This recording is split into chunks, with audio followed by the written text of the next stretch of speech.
లాల్ బహదూర్ శాస్త్రి గారి 120వ జయంతి సందర్భంగా రైతులను మనం తలుచుకుంటా ఉన్నాం. ఆయన జై కిసాన్ నినాదాన్ని ఇచ్చినటువంటి మహానుభావుని తలుచుకుంటూ ఈరోజు తిరువూరు నియోజకవర్గంలో రైతుల్ని ఇక్కడ ఉన్నటువంటి శాసనసభ్యుడు కుక్కలతో పోల్చడం అనేది చాలా బాధాకరం. మొన్నేమో విలేకరులు ఇంటికి వచ్చి మీ బట్టలు తీసి మేము కొడతాం, దాడి చేస్తాం అని చెప్పి మాట్లాడటం, మరి మహిళలతోటి అసభ్యంగా ప్రవర్తించినట్టు ఆరోపణలు రావటం, ఆయన గురించి ఒక మహిళ సూసైడ్ అటెంప్ట్ చేయటం, ఇవన్నీ కూడా మేము గమనిస్తూ ఉన్నాం. అనేక మంది శాసనసభ్యులు పెద్దల గౌరవనీయులు, చాలా స్వాతంత్ర సమరయోధులు, మరి ప్రజల కోసం సర్వస్వం త్యాగం చేసినటువంటి పేట బాపయ్య గారు, పేట రామారావు గారు లాంటి వాళ్ళు ఇక్కడ ప్రాతినిధ్యం వహించినటువంటిది.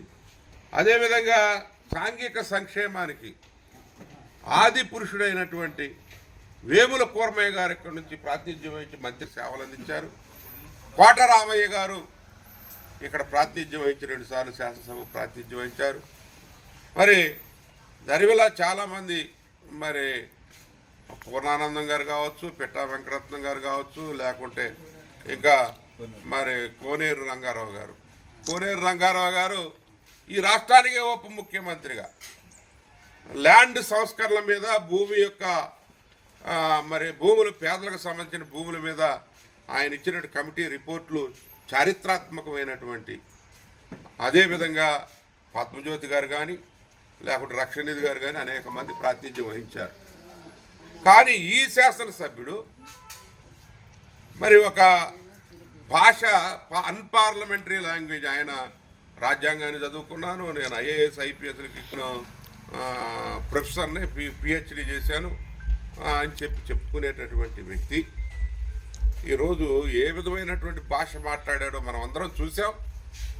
రైతులు, ముఖ్యంగా అన్నదాతని కుక్కలతో పోల్చడం అనేది వైఎస్ఆర్ కాంగ్రెస్ పార్టీ తిరువూరు నియోజకవర్గం ముక్త కంఠంతో ఖండిస్తూ ఉన్నాం.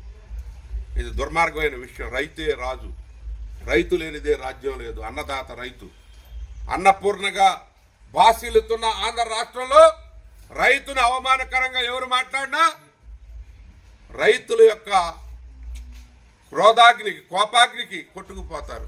ఆరుగాలం శ్రమపడి, ఆరుగాలం పొలాలు దున్ని, మరి వాళ్ళు కష్టపడి శ్రమ చేసి ఈ దేశానికి అన్నం పెట్టేటటువంటి రైతుని కుక్కలతో పోలుస్తావా? ఇది చాలా తప్పు. ఇప్పటికైనా మార్చుకోండి. మీ అంతర్గత రాజకీయాలు మాకు అవసరం లేదు, కానీ ఈ విధంగా మహిళల మీద, రైతుల మీద, పత్రికా ప్రతినిధుల మీద ఇష్టం వచ్చినట్టు, నేను శాసనసభ్యుడిని, నేను ఏది మాట్లాడినా చెల్లుద్ది అని అనుకుంటే చాలా పొరపాటు. అధికారులారా, మీరు కూడా ఆయనకు వంతపాడి చాలామందిని అవమానపరిచారు.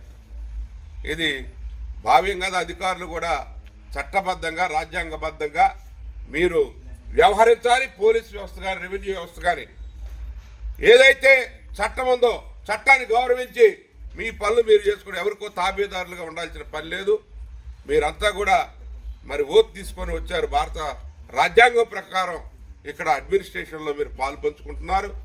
అదేవిధంగా ఇలాంటి వారిని మీరు సపోర్ట్ చేస్తూ మీ ఇష్టం వచ్చినట్టు రీతిలో వ్యవహరించొద్దని విజ్ఞప్తి చేస్తూ, అదేవిధంగా ఈ యొక్క వైఎస్ఆర్ కాంగ్రెస్ పార్టీ కార్యకర్తల మీద పెట్టినట్టు అక్రమ కేసులు, ఈరోజు గంపలగూడెం మండలానికి సంబంధించి మండల పార్టీ అధ్యక్షుడు చావా వెంకటేశ్వరరావు గారిని 4 నెలలుగా ఆయన బయటే ఉండి, ఆయన ఊరికి వచ్చి పొలాలు కూడా వేసుకోలేని పరిస్థితిలో ఈరోజు విజయదశమి వస్తూ ఉంది.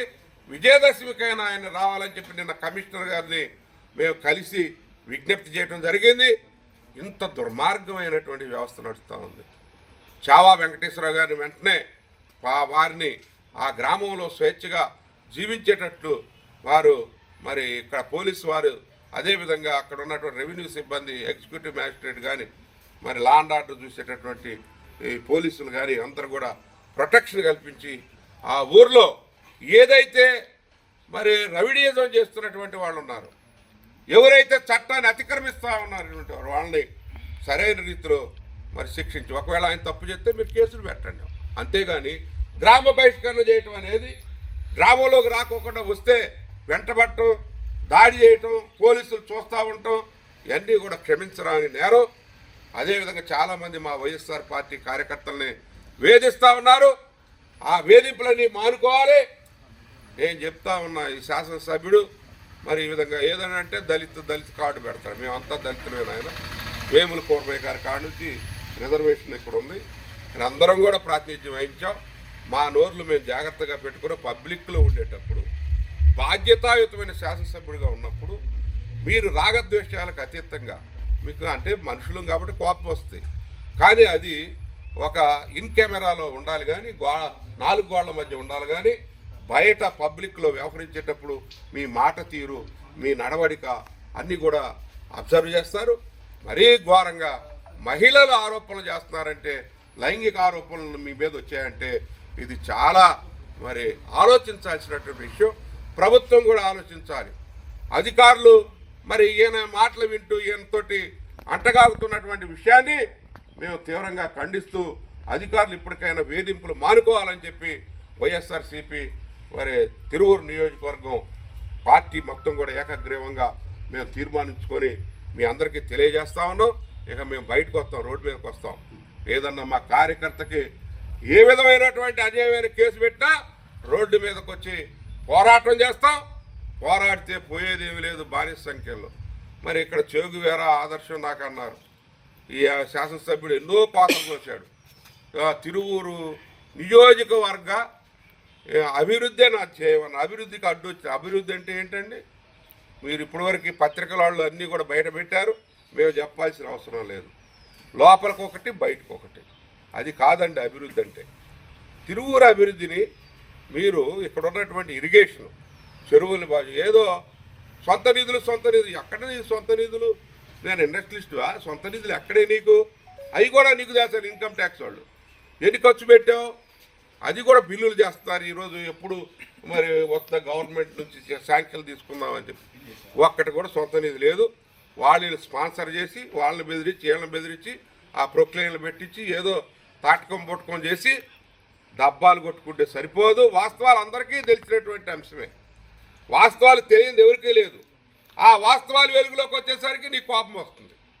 కోపం వచ్చి మరి రాగద్వేషాలకు అతీతంగా నేను మరి పరిపాలన చేస్తాను, నేను శాసనసభ్యుడిగా ఉంటాను, రాగద్వేషాలకు అతీతంగా ఉంటాను. శాసనసభలో మరి ఆధునిక దేవాలయం శాసనసభలో ప్రమాణం చేసినటువంటి వ్యక్తి ఈ విధంగా మాట్లాడటం, ఈ విధంగా అన్పార్లమెంటరీ లాంగ్వేజ్, ఒక మరి బూతులు మాట్లాడటం అనేది చాలా తప్పుడు విషయం అని చెప్పి దాన్ని తీవ్రంగా ఖండిస్తా ఉన్నాం.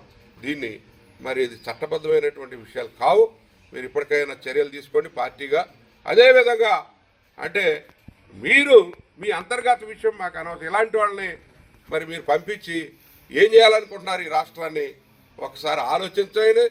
తిరువూరు నియోజకవర్గంలో జరుగుతుంది అనుకుంటే పొరపాటు, చాలా నియోజకవర్గాల్లో ఈ విధంగానే జరుగుతూ ఉంది. ఇవన్నీ కూడా కంట్రోల్ చేసి అనుభవజ్ఞుడు చంద్రబాబు నాయుడు గారు ముఖ్యమంత్రిగా నేర్చుకుని మీరు ఏమీ చేయలేరు, సాధించలేరు అని చెప్పి చేసుకుంటూ సెలవు తీసుకుంటున్నా.